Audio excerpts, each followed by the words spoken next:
Ayan guys, magandang tanghali guys. Dito tayo sa ating garden guys.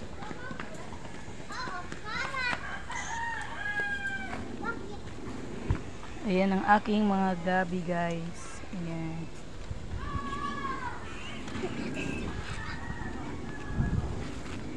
Ayan ang aking garden guys. Ayan. Ito nga po pala ay kalabasa. At mga kangkong. At ayan ang aking okra guys. Ilang puno rin yan? 1, 2, 3, 4, 5, 6 na puno siya guys.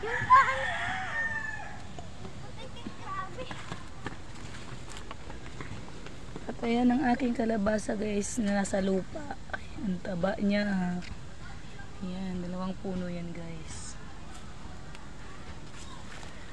At ito naman guys, ayan ang aking pinatubong Baguio beans. At ito ang mga bell pepper na malalaki.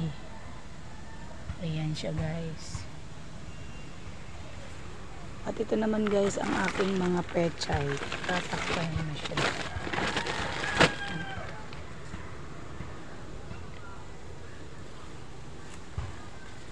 Ayan guys ang aking mga pechay.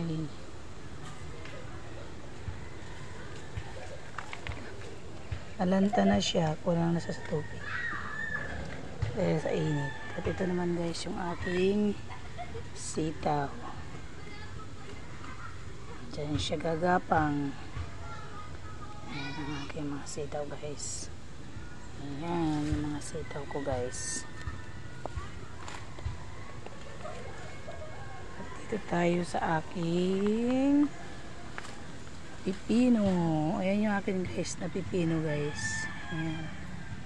Ang dami niya ng bulaklak at may bunga na siya. Ayan ang aking pipino guys.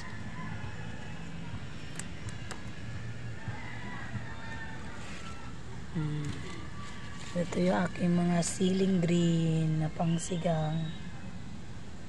Ayan ang aking mga sili guys. At ito ay kalimutan ko na siya guys kung anong tinanim ko siya dito. Ito nga po pala yung aking pipino. Ayan, napakarami niyang bulaklak guys. Ayan. Andun na siya sa taas. Ating pipino, wala. Nalanta ang ating kamatis dahil sa bagyong uwan. At ito ang ating papaya. Parang ako lang yung hinahabol mo. At ito yung isa kong kamatis. Huwag buhay ka.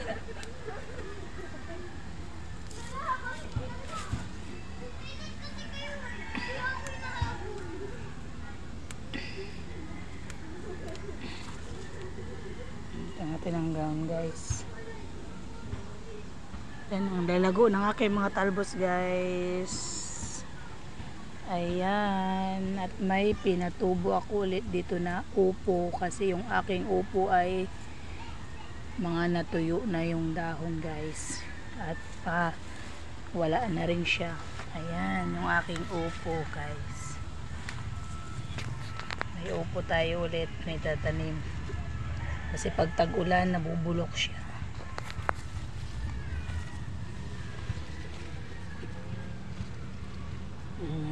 Marami tayong puno ng kalabasa dito guys. Ayan.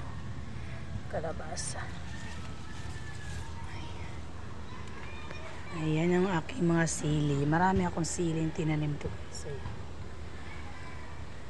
Ayan. Upo pa rin yan guys. Ito sili. Oh guys, ang aking garden. Ito ang aking munting garden guys.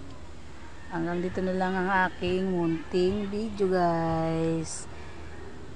Ang aking update sa aking munting garden. Thank you for watching guys.